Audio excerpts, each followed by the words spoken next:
昨天宋爷爷又在大家不注意时偷偷发了日记。虽然自福宝走后，宋爷爷写日记的频率没有之前频繁了，但是每篇日记里面的内容依旧是干货满满。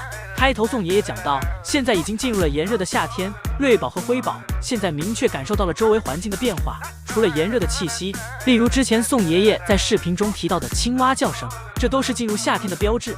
虽然姐妹俩出生以来第一次在户外感受夏天，但是作为野生动物，它们天生就拥有着感知自然的能力。而这周宋爷爷依旧在不断的训练姐妹俩熟悉体检台。瑞宝和辉宝似乎已经明白了体检台的意义，那就是只要爷爷出现在这里，那爷爷手里一定会有小零食。看瑞宝望着胡萝卜，馋得舌头都打紧，而此时的憨憨灰在姐姐旁边则显得有些不太聪明的样子。宋爷爷表示，瑞宝和辉宝在健康检查这方面很有前途，因为姐妹俩总有办法从笼子里伸出手来，让爷爷给自己也检查检查。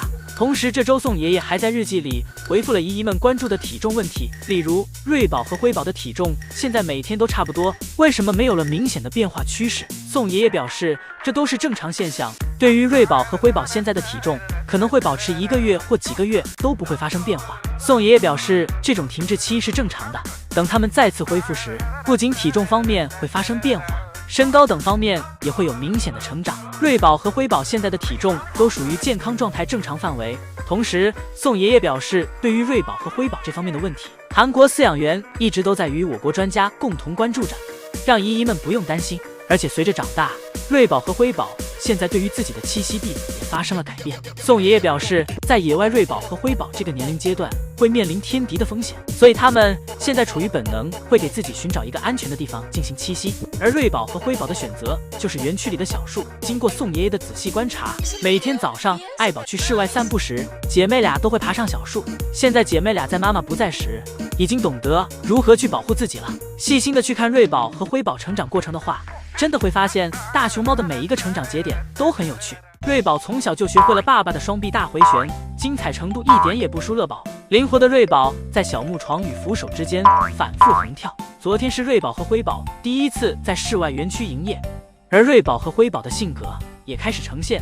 辉宝今天则很是乖巧，一改往日在房间里欺负姐姐的形象，反而是当姐姐的瑞宝今天总是在缠着妹妹，让妹妹和自己一起玩耍。瑞宝给辉宝堵在小木床的缝隙里，让妹妹趴好了。辉宝是想踩着妹妹身体爬到滑梯上，结果瑞宝非但没有爬到滑梯上，反而还从小木床上摔了下去，一个大屁股蹲，结结实实的摔在地上。不过瑞宝很快又爬了起来，表示自己没事儿，还可以继续玩耍。瑞宝今天很是调皮。一会儿，爱宝在小亭子上吃完竹子后，来到了小木床旁的滑梯上陪姐妹俩。此时，瑞宝看到妈妈在滑梯上，自己也想要爬上去。爱宝俯下身，鼓励着瑞宝，让其大胆放心往上爬，表示有妈妈在，让其不要害怕。瑞宝抱着大树卖力的不断尝试，瑞宝没有爬上去，反而次次因为用力过猛，失去重心不断摔倒。而爱宝就这样一直弯着腰陪着瑞宝。瑞宝尝试了一会儿，发现了妈妈掉落在地上的竹子，瑞宝瞬间转移了注意力。而爱宝这里也一样没有再继续看着瑞宝了。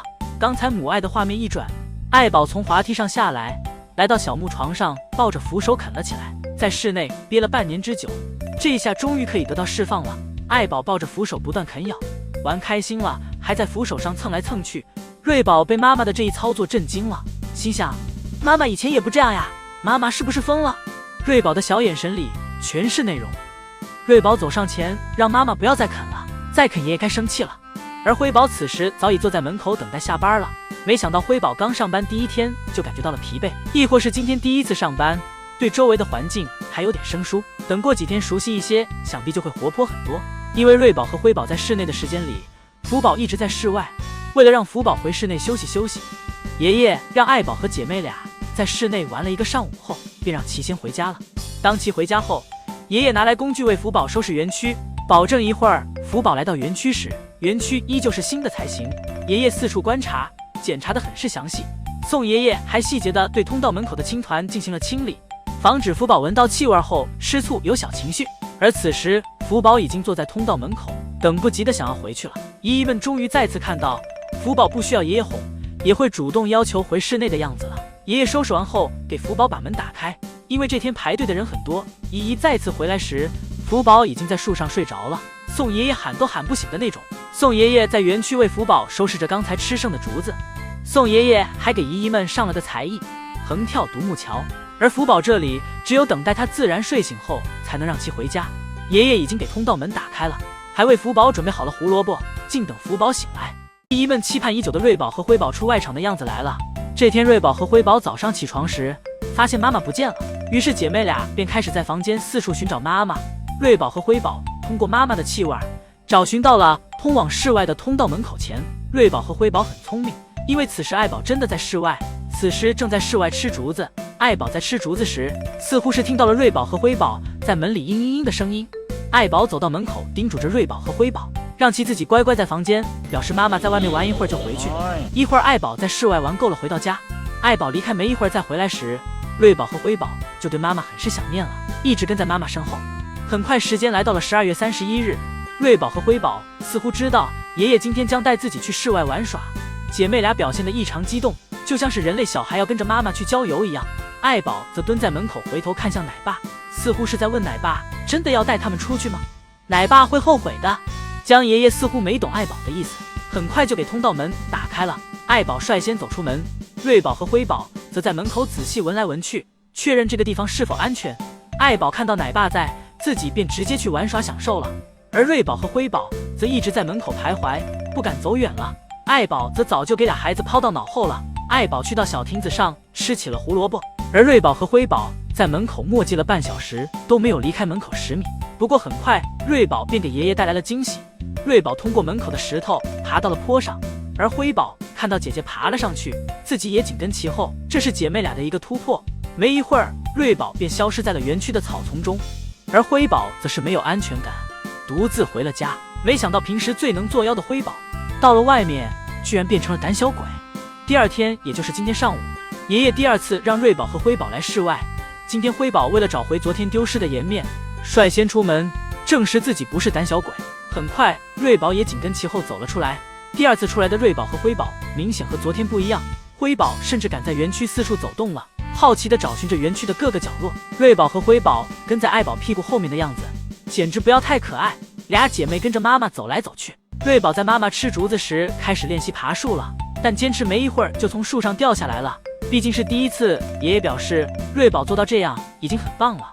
瑞宝自己在小木床旁不断的尝试，最后爬到了小滑梯上，爱宝可没有帮忙哦，这都是瑞宝自己努力的结果。爷爷夸赞瑞宝干得很棒。而在瑞宝和辉宝在外玩耍时，福宝此时则正在房间里安心的吃着竹子。福宝心想，终于可以不用天天营业了。江爷爷此时正在和我国的吴奶爸聊天，同时也是在沟通工作。江爷爷给吴奶爸分享了刚才自己拍摄的福宝视频。江爷爷表示自己遇到问题时就会和吴奶爸进行沟通询问，而吴奶爸每次都会耐心的为其进行回复。而从江爷爷和吴奶爸的聊天当中可以看出，江爷爷中文水平真是越来越好了。而江爷爷的工作也不单是每天在园区照顾福宝，福宝一家每天吃的竹子也都是由江爷爷负责安排。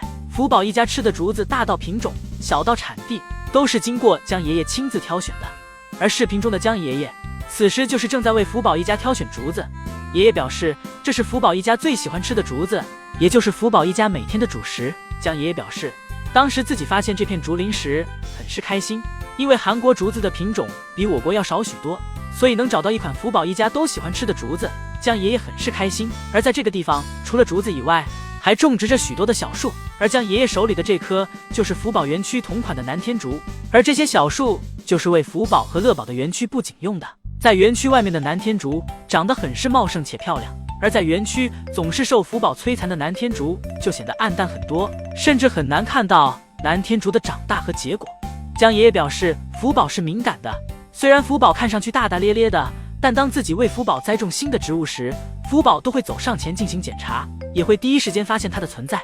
虽然福宝一直在破坏小树，但江爷爷的种植速度始终都没有停下。最后江爷爷对福宝说自己手里的就是南天竹的种子，把它种在地下，南天竹就会长出，但在此之前爷爷需要花费许多的精力去呵护它，而破坏它只需要福宝一屁股。爷爷想让福宝和自己一起爱护这些南天竹。昨天姨姨们都沉浸在瑞宝和辉宝出门营业的画面当中时，而福宝也有在园区好好营业哦。福宝在小亭子上吃过饭后，便开始在室外园区散步闲逛。此时园区的雪已经快化完了，只不过园区有点湿湿的。福宝在园区转了一圈又一圈。